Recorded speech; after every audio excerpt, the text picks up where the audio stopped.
I'll just maybe really quickly before I start, just kind of explain what the Corpus Christi play is just in 2 minutes, because I realize that some of you might not actually be familiar with it, and I just assumed that you would, so I'll just explain. So basically, the Corpus Christi plays that I'm talking about are the ones that are performed in York, and it's a series of short skits or pageants that are taken from various biblical texts, and they start with Old Testament, like the fall and the creation and Noah's flood and all that kind of thing, and then go into the Passion and the Last Judgment. So I'm not talking about the every single pageant, because there are like about 50 of them. So I'm just going to talk about one of them today. And this comes out of my doctoral thesis, which hopefully this will actually make sense. Okay.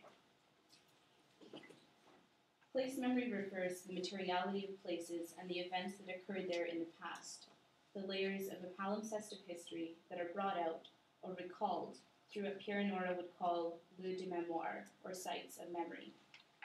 These sites remember the events in a material way, through traces or ruins, or through cultural memory or folk stories told by locals.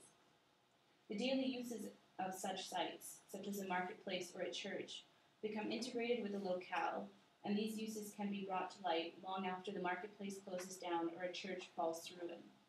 Place and memory are at once interconnected.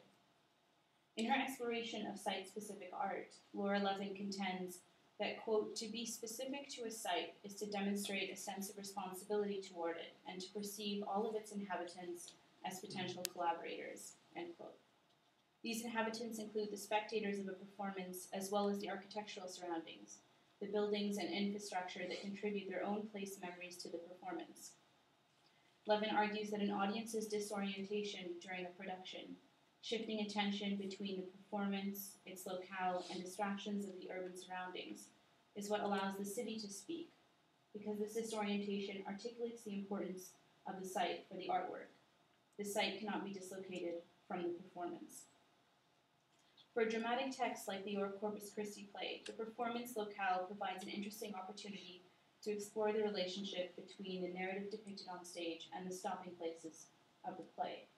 I'll just show you here. These are the sort of varied stopping places. And basically the procession would start in this area and move around through the city here.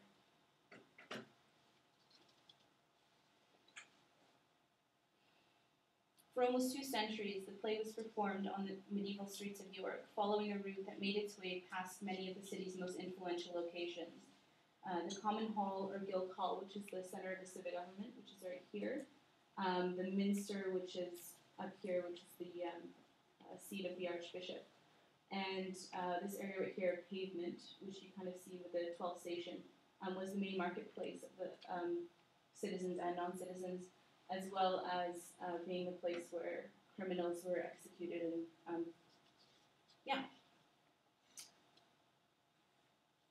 It's not a stretch then to suggest that the place memories of these sites, even their daily uses, can be brought out by the play, performed and seen by the very citizens who interacted with these locations on a daily basis. In this paper, I'll be examining how one particular pageant from the play, the Skinners' entry into Jerusalem, would have been enriched by the place memories at Micklegate Bar, the main entrance to York from the south and the first stopping place on the cycle route. I will show how particularities of this site and some of its place memories allow, in Levin's words, the city to speak. The entry is at the center of the play, number 25 in a list of 50 pageants that appear to have been performed at one time or another during the medieval productions, and is the final pageant before the events that lead to the Passion sequence are acted out. Christ and his disciples are just outside Jerusalem when he tells Peter and Philip to seek out an ass so that he may use it to ride into the city. When Peter and Philip untie the ass, they are met by the janitor, a civic official, who asks them what they intend to do with it. They reply that Jesus will be using the ass to ride into the city, so the janitor allows them to take the animal and proceeds to spread the news of Jesus' arrival to the other citizens. 8 burgesses, or chief citizens of the city, then appear on the scene, and the janitor tells them of Christ's entry. The burgesses recall news of Christ's miracles just before the procession begins, and they decide to greet him at the city gate. During the entry procession, Christ heals a blind man and a cripple before the chief tax collector, Zacchaeus, appears in the crowd to ask for absolution for cheating the citizens. After Zacchaeus is forgiven, the resounding hail is repeated several times by the burgesses as Christ passes through the crowd. And I'll just note here that the actual story of Zacchaeus in the Bible doesn't come at the same point in time that the entry into Jerusalem does. It actually comes a couple of chapters before when Christ is in Jericho. So it's kind of interesting how this conflation of biblical space happens as well in this play. So this is Micklegate Bar. You can kind of see just right here in this area. And the actual first playing station is in front of Holy Trinity Priory, but you can see Micklegate Bar from that area. Holy Trinity Priory is kind of more sort of this way, but this would have been in the background. Located in the southwest area of the city walls, Micklegate Bar is the main entrance to medieval York and began as a Norman archway that was eventually reconstructed in stone during the 14th century. On the north side of the gate is Toft Green, referred to as Pageant Green, where the pageant wagons assembled before the play moved through the city streets. In 1307, this was the last section of open space within York's walls and was used for a variety of purposes. A marketplace for citizens and non-citizens, a cattle and horse market, and it was the only place within the city where military machines could be erected. Toft Green is famously the location of Ratton Row and Pageant House, where the pageant wagons and other props for the play were stored during the year. Records from the Oosbridge Master's Rolls show that rent was paid for the storage of wagons by the skinners in 1426 and 1565, suggesting that the guild chose to employ a wagon in their performance, if only a few times during the play's medieval history. Eileen White points out that if the civic authorities had wanted to have the play produced in an open space and not in the city streets, Toft Green would have been an optimal location. There is, however, no surviving evidence that such an endeavour was ever considered. This is just, so Toft Green right here, which is also called Pageant Green, is the area that I'm talking about as well. The appearance of the ass in the entry into Jerusalem is significant in a consideration of its relationship to its surroundings at this station, since in the text we are told that the ass is common, and thus could be used by any of the citizens. Toft Green was not a common space, but was owned by the king. However, on the mount just outside of Micklegate were 3 locations which were the common grazing pastures for York citizens, and this first station on the cycle route is very near to these locations. So just beyond the gate, sort of right here. There's also a couple of hospitals in this area, but it's this whole kind of area here is all common ground.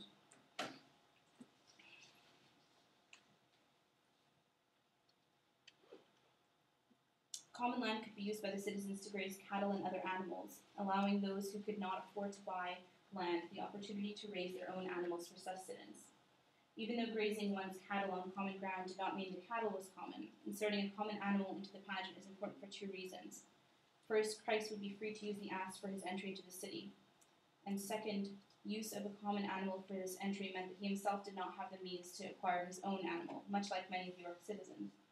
Peter and Philip do not have to get permission from the owner of the ass in order to use it, which allows the focus of the dramatic action to be placed elsewhere, such as the healings and Zacchaeus' transformation. The need to borrow the animal for the duration of his entry into the city also meant that Christ did not have his own, echoing Zacchaeus' choice to give his possessions to the poor. Christ returns the animal so others who are in need may make use of it. It is interesting to note that the gates of Holy Trinity Priory, which is the first stopping place, was also the favoured location for York's common clerk during the later history of the performances. As the mayor's right hand and the person responsible for compiling the register, which is the manuscript that has these plays in it, the common clerk would, from this position, check the register against the performance to ensure that the players did not alter the pageants. His first appearance as the leaseholder of the first station is in 1501, and from 1520 until the last medieval performance, he continued to hold this lease for the station. As a member of the civic government, the common clerk would have been a representative of the office that he participated in during York's daily practices, and by extension would resonate with Zacchaeus' status as a civil servant. One of the duties of the common clerk was to record the funds collected by the city, funds that were presumably collected by figures much like Zacchaeus the tax collector. I'm not suggesting that the common clerk would have been treated with the same hostility by his contemporaries as Zacchaeus was treated with his biblical peers, though that was possibly the case, but merely that both act as agents of the civic government and are responsible for dealing with the monetary aspects of their offices. Zacchaeus, when presented at the first station and within viewing distance of the common clerk, could be associated with his medieval counterpart during the performances of the pageant at the first station. The Guild of the Skinners was responsible for making furred garments, especially ceremonial costumes for civic officials, so it is appropriate that their pageant presents an opportunity to display their craft through the characters. The burgesses of the city could be dressed as York's aldermen, and perhaps furred gowns could be used to cover the ground as Christ moved through the crowd on the ass. In addition to the burgesses mimicking York's aldermen through their attire, the procession itself also serves to remind the audience of other instances when the cycle route was used for civic events. A large portion of the route used by the play was used by other liturgical and civic processions. The Corpus Christi procession, when the host was carried through the city, came through Micklegate, though rather than turning right at the minster, it went left towards St. Leonard's Hospital and Booth and Bar. So basically, it follows the route like this, and then when it gets here, it goes out this way. This is where St. Mary's Abbey's is, and that's why it goes in that direction.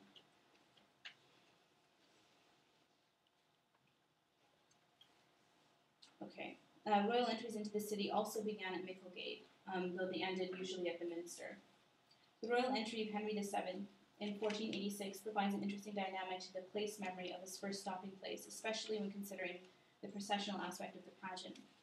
Like Jesus' reception in Jerusalem, the king is greeted by York citizens, and like the king, Christ is also called a ruler in the pageant.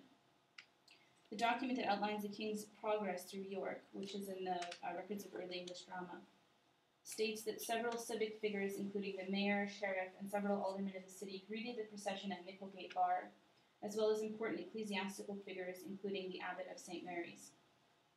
This is reminiscent of the burgesses from the pageant who greet Jesus along with the other citizens as he enters Jerusalem, like the marvelous great number of men, women, and children who cried, King Henry, as the king entered York. In this way, the spectators of Henry's entry would associate the royal procession with the entry of Christ into Jerusalem, aligning the former's power with the latter's status as the Son of God, and reinforcing the king's claim to the throne. With Micklegate Bar hovering in the background of both performances, York City Gate becomes the gates of the Holy City, and they are superimposed on one another for the duration of the pageant and the royal procession. In applying the term site-specific to the play, I'm following Gay Macaulay's definition that a site-specific production is a work that, quote, emerges from a particular place and engages with the history and politics of that place, and with the resonance of these in the present, end quote. Within its medieval context, the biblical past of the play also resonates with York's medieval present, highlighting both the guild's varied crafts and trades while also triggering memories of the everyday uses of sites along the cycle route.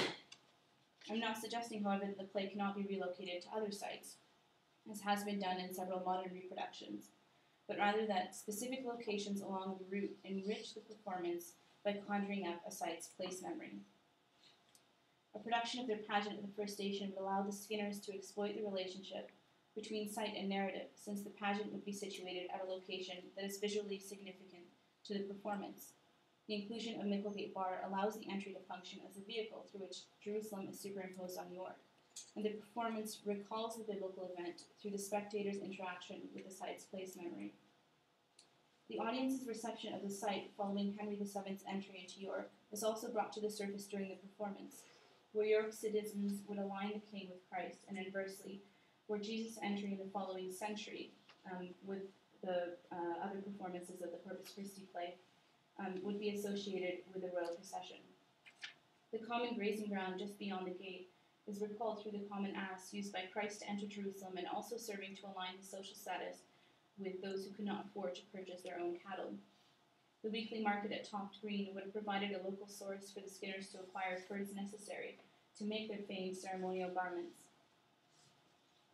At the station, the pageant is enriched by both the architectural surroundings and the inclusion of the common clerk, since Zacchaeus is invested with the status of a medieval civic official, keeping track of the civic monuments and helping run the city.